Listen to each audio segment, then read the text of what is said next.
my channel Faint Maths Classes.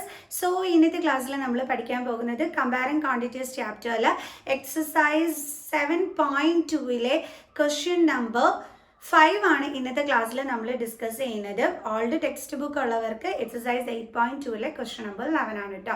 So അപ്പോൾ എൻ്റെ channel കാണുന്നവർ സബ്സ്ക്രൈബ് ചെയ്യാനും ലൈക്ക് ചെയ്യാനും കമൻറ്റ് ചെയ്യാനും മാക്സിമം ഷെയർ ചെയ്ത് സപ്പോർട്ട് ചെയ്യാനും മറന്നു പോകരുത്. സോ നമുക്ക് നമ്മുടെ ക്ലാസ് ഇവിടെ സ്റ്റാർട്ട് ചെയ്യാം. സോ നമ്മുടെ ക്വസ്റ്റ്യൻ ഇതാണ്. An article was purchased for ₹1,239 including GST of 18%. Find the price of the article before GST was added. അപ്പോൾ നമ്മളെടുത്ത് പറഞ്ഞിരിക്കുന്നത് നമ്മളൊരു സാധനം വാങ്ങിച്ചു കേട്ടോ, അത് GST ഉൾപ്പെടെ അതിൻ്റെ ക്യാഷ് എത്രയാണ് പറഞ്ഞിരിക്കുന്നത്? 1,239 റുപ്പീസ് എന്നാണ് പറഞ്ഞിരിക്കുന്നത്. ഈ GST എന്ന് പറയുന്നത് എത്രയാണ്? 18% ആണ് കേട്ടോ. ഓക്കെ, അങ്ങനെയാണെന്നുണ്ടെങ്കിൽ ഈ GST ആഡ് ചെയ്യുന്നതിന് മുമ്പുള്ള ആ ഒരു സാധനത്തിൻ്റെ വില കണ്ടുപിടിക്കാനാണ് നമ്മളടുത്ത് പറഞ്ഞിരിക്കുന്നത്. GST എന്ന് വെച്ചാൽ നമ്മുടെ ടാക്സ് കേട്ടോ. കാരണം നമുക്കറിയാം, നമ്മൾ ഫുഡൊക്കെ കഴിക്കാൻ കൊണ്ടുപോയിരിക്കുമ്പോഴത്തേക്ക് ബില്ല് കൊണ്ടുവരുമ്പോൾ അതിനകത്ത് ലാസ്റ്റ് നമ്മുടെ ടാക്സ് എന്നൊക്കെ പറഞ്ഞ് കുറച്ച് അധികം എമൗണ്ടും കൂടി കാണത്തില്ലേ? അത് തന്നെ കേട്ടോ ഇവിടെയും സംഭവം. ഓക്കെ, അതായത് ഇപ്പം നമ്മൾ 200 രൂപയുടെ ഒരു സാധനമാണ് നമ്മൾ വാങ്ങുന്നതെങ്കിൽ നമുക്ക് അതിൻ്റെ കൂടെ എന്ത് കണ്ടിരിക്കും? ആ ബില്ലിൻ്റെ അകത്തൊരു GST കണ്ടിരിക്കും. ഇപ്പം ഒരു 10 രൂപയാണെന്ന് വെച്ചോ. അപ്പം നമ്മൾ ഈ 200ഉം ഈ GSTയും കൂടി ചേർത്തിട്ടായിരിക്കും നമ്മൾ എന്ത് ചെയ്യുന്നത്? ക്യാഷ് അടയ്ക്കുന്നത് അല്ലേ? അപ്പം ഈ ഒരു ബിൽ എമൗണ്ട് ആണ് നമുക്ക് ഈ തന്നിരിക്കുന്ന 1,239 എന്ന് പറയുന്നത്. അപ്പം നമ്മളോട് കണ്ടുപിടിക്കാൻ പറഞ്ഞിരിക്കുന്നത് എന്താണ്? ഈ GST ആഡ് ചെയ്യുന്നതിന് മുമ്പുള്ള ഈ ഒരു ഒറിജിനൽ എമൗണ്ട് ആണ് കണ്ടുപിടിക്കാൻ പറഞ്ഞിരിക്കുന്നത്. ക്ലിയർ? സോ നമുക്ക് ഇവിടെ ചെയ്യാം. അപ്പോൾ ആദ്യം നമ്മൾ എന്ത് ചെയ്യണമെന്ന് പറയാം? GST ആഡ് ചെയ്യുന്നതിന് മുമ്പുള്ള ആർട്ടിക്കിളിൻ്റെ ആ ഒരു എമൗണ്ട് ഉണ്ടല്ലോ, അത് നമുക്കറിയില്ലല്ലോ. അതിനെ നമുക്ക് അങ്ങ് എന്തായിട്ട് എടുക്കാം? എക്സ് ആയിട്ട് എടുക്കാം. ഓക്കെ, നമുക്ക് എങ്ങനെ എഴുതാം? Let the price before GST was added is equal to എന്തായിട്ട് എടുത്തു? എക്സ് ആയിട്ട് എടുത്തു. ഇനി നമ്മൾ കുറച്ച് മുമ്പേ പറഞ്ഞു നമ്മൾ എങ്ങനെ ബില്ല് അടയ്ക്കുന്നത്?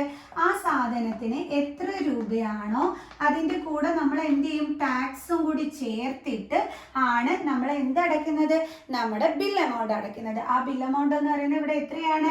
1,239 ആണ്.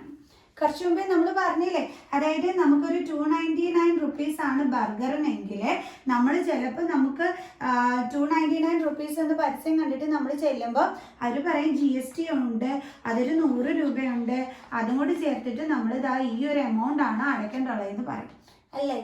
ആണല്ലേ? അപ്പോൾ അതേപോലെ തന്നെയാണ് കേട്ടോ ഇവിടെയും. അതായത് നമ്മുടെ ഒറിജിനൽ പ്രൈസ്, ആ ആർട്ടിക്കിളിൻ്റെ പ്രൈസ്, അതിൻ്റെ കൂടെ എന്താണ്? GST. ഇത് രണ്ടും കൂടി ആഡ് ചെയ്തപ്പോഴാണ് നമുക്ക് എന്ത് കിട്ടിയത്? ഈ ബിൽ എമൗണ്ട് കിട്ടിയത്. അതാണ് ഇവിടുത്തെ 1,239. ക്ലിയർ ആണ്? സോ നമുക്ക് ചെയ്യാം. അപ്പം നമ്മൾ GSTക്ക് മുമ്പുള്ള പ്രൈസ് എത്രയായിട്ട് എടുത്തത്? എക്സ്. അപ്പം നമ്മൾ അത് ഇവിടെ എടുത്ത് എഴുതി. ഇനി GST എത്ര പെർസെൻറ്റേജ് എന്നാണ് തന്നിരിക്കുന്നത്? 18%. ഈ 18% എന്ന് പറയുന്നത് എന്തിനുള്ള GST ആണ്? നമ്മൾ വാങ്ങിച്ച സാധനം എന്താണോ അതിൻ്റെ വിലയിലുള്ള GST ആണ്. അപ്പം നമ്മൾ വാങ്ങിച്ച സാധനത്തിൻ്റെ പ്രൈസ് എത്രയാണ്? എക്സ്. അപ്പം അതിലാണല്ലോ GST ഉള്ളത്. അപ്പം നമുക്ക് എങ്ങനെ എഴുതാം? ഓഫ് എക്സ് എന്ന് എഴുതാം. സംഭവം പിടികിട്ടോ? നേരത്തെ ബർഗറിൻ്റെ കേസ് നമ്മൾ പറഞ്ഞില്ലേ, ഇപ്പം 299 റുപ്പീസ് ആണ് ബർഗർ.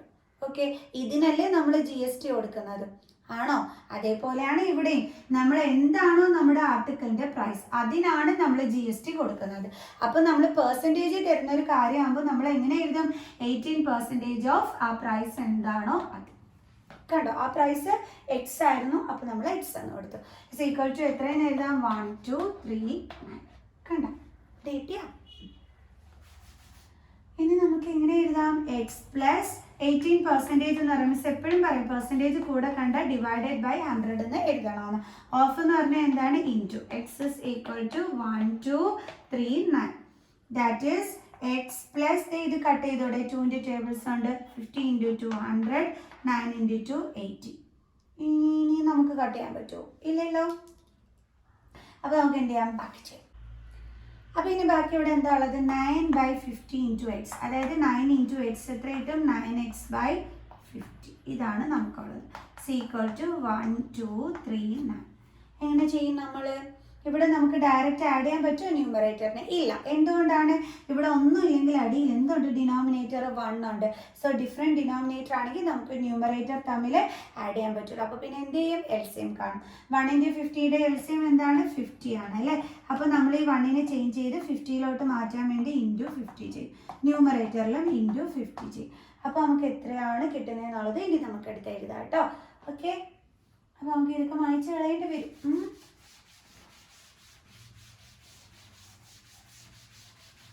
അപ്പോൾ എന്താണ്? x × 50 എത്രയാണ്? 50x പ്ലസ് അടുത്തത് എന്തുണ്ട് ഇവിടെ? 9x അല്ലേ? ഇവിടെ 50x ബൈ ഇവിടെ ഡിനോമിനേറ്ററിൽ എന്താണുള്ളത്? 50. അതേപോലെ 9x ബൈ എന്താ ഉള്ളത്? 50 ഈക്വൽ ടു എത്രയാണ്? 1 2 3 9. ഓക്കെ, ഇനി സെയിം ഡിനോമിനേറ്റർ അല്ലേ? അപ്പോൾ നമുക്ക് അത് ഇങ്ങനെ എടുത്ത് എഴുതാം. എന്നിട്ട് ന്യൂമറേറ്റേഴ്സ് തമ്മിൽ എന്ത് ചെയ്യാം? ആഡ് ചെയ്യാം. Okay, equal to 1 2 3 9. ഇനി 50 പ്ലസ് 9 എത്രയാണ്? 59. x by 50